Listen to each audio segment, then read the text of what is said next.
In this lecture, we will deploy two new virtual machines for our load balancing setup. So we have defined the public standard load balancer. It is up and running and ready to accept new HTTP connections.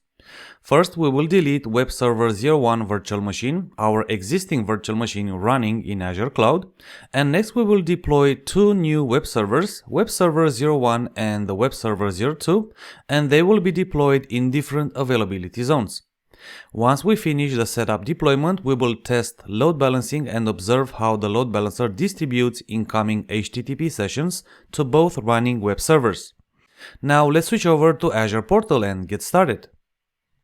First, let's delete our existing web server, so I will navigate to Virtual Machines, select Web Server 01 and choose Delete from the top options. I need to confirm my action, so I will type Yes, and finally select Delete at the bottom of the pane. It will take 1 or 2 minutes for the process to complete. Now let's create our two new virtual machines, and I will select Add at the top, and now Virtual Machines. Let's select our resource group AZ900RG resource group and define the name for our new VM, Web Server 01. I will run my setup in West Europe region, so this option is good for me. And now let's move on to availability options. As opposed to the first time we deployed our first virtual machine, we will now select Availability Zone and choose Availability Zone 1.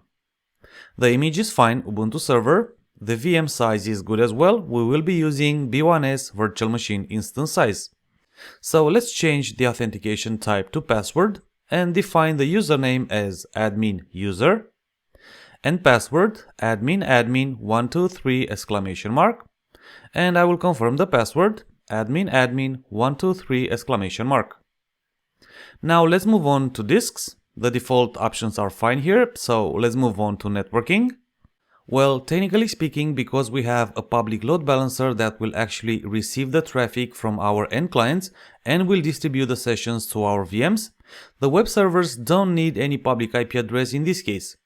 But let's keep it simple. This is Azure Fundamentals Preparation course. I dive deeper into this in AZ104 Azure Administrator Training Bootcamp course. So what about inbound ports?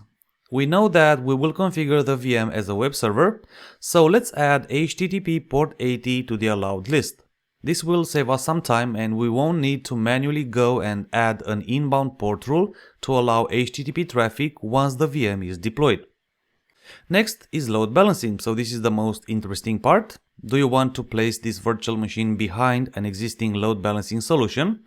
So as the answer is yes, I will select the checkbox. And from the two existing load balancing options, we will continue with Azure Load Balancer. And finally, we need to select our load balancer, and this is AZ900 Load Balancer. Here is the backend pool as well, so this VM will be added to backend pool AZ900, which is what we want actually. So now let's move on to management. I will keep the default options and move on to advanced and again to tags. And let's define two tags, name and the value is Web Server 01, and the second one cost center and the value is AZ900. We're done with Web Server 01, so let's select review and create. And once validation is passed, we can select create. Let's define the second VM, so I will select again virtual machines from the left hand side portal menu and select add at the top and virtual machine. Please select the resource group and now define the virtual machine name, Web Server 02 in this case. Next, let's select the availability zone as our availability option and select availability zone 2. Well, the image is fine, the VM size is good as well. Let's define password authentication type.